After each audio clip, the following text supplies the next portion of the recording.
வீடியோவில் நண்டு கிரேவி எப்படி செய்யுதுன்னு பார்க்கலாமா? அதுக்கு ஒரு மசாலா ப்ரிப்பேர் பண்ணிடலாம். ஃபஸ்ட்டு அதுக்கு ஒரு கடாயில் 2 டேபிள் ஸ்பூன் எண்ணெய் சேர்த்துட்டு 15 போல் சின்ன வெங்காயம், அரை மூடி தேங்காய், ஒரு தக்காளி இது எல்லாத்தையும் நல்லா சேர்த்துட்டு கடைசியாக 7 பல் போல் வெள்ளைப்பூடு அதையும் சேர்த்துட்டு நல்லா வதக்கி எடுத்துக்கலாம்.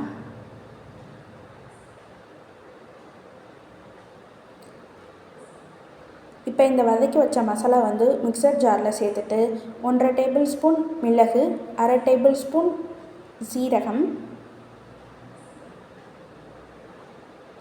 சேர்த்தக்கப்புறம் இதுக்கு தேவையான மசாலா பொருட்களை நம்ம இப்போ ஆட் பண்ணிக்க போகிறோம்.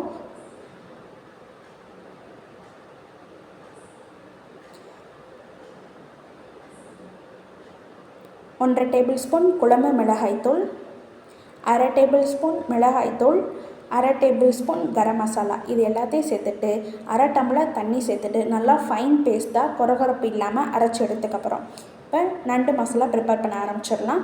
அதுக்கு ஒரு கடாயில் 2 டேபிள் ஸ்பூன் எண்ணெய் சேர்த்துட்டு எண்ணெய் சூடானக்கப்புறம் கொஞ்சமாக கடுகு உளுந்தம் பருப்பு, பெருஞ்சீரகம், 15 போல் சின்ன வெங்காயத்தை குட்டி குட்டியாக நறுக்கி ஆட் பண்ணிக்கலாம்.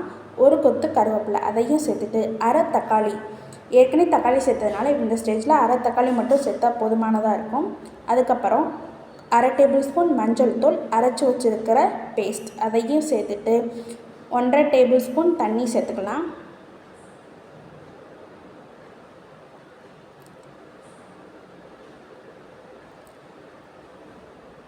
இப்போ இதுக்கு தேவையான அளவு உப்பு சேர்த்துட்டு தண்ணி ஓரளவு வற்றி வந்ததுக்கப்புறம் கழுவி வச்சுருக்கிற நண்டையும் உள்ளே சேர்த்துக்கலாம்.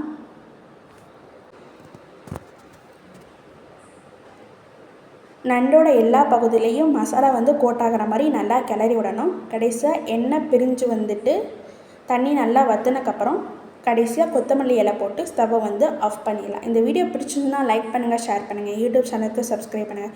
நீங்களும் இந்த வீடியோ பார்த்து ரெசிபி ட்ரை பண்ணிவிட்டு எப்படி இருந்துச்சுன்னு கமெண்ட் பண்ணுங்கள். தேங்க்யூ.